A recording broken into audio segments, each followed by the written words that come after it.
Today we will be showing you how to replace a power supply in a Dell ML3 tape library. This replacement may require downtime depending on the power configuration of your particular ML3 tape library and if it has redundant power. If you need to order a replacement power supply for your ML3 from the Rocket platform, please use part number 3KW3M.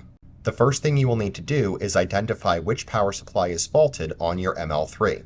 If you have only one power supply, you can skip this step. If you have redundant power supplies, you will need to log into the operator panel or web GUI of the library to identify the failed power supply.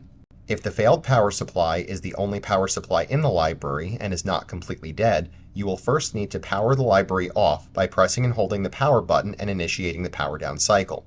If there are redundant power supplies in the library, this step is not necessary. Remove the AC cord from the rear of the failed power supply and then undo the two thumb screws holding the power supply in the back of the library. Remove the failed power supply from the library and set it to the side. Now you can install the replacement power supply. Line up the replacement with the guide rails in the empty power supply bay and push it in until it is fully seated in the library.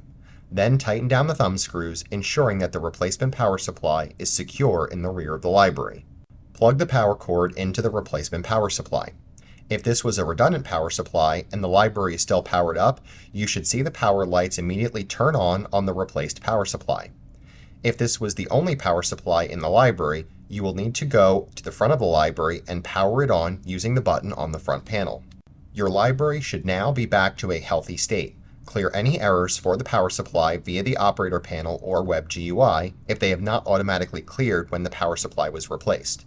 If you are having any issues with your replacement ML3 power supply, please contact us at support@therocketplatform.com and we will be happy to assist you.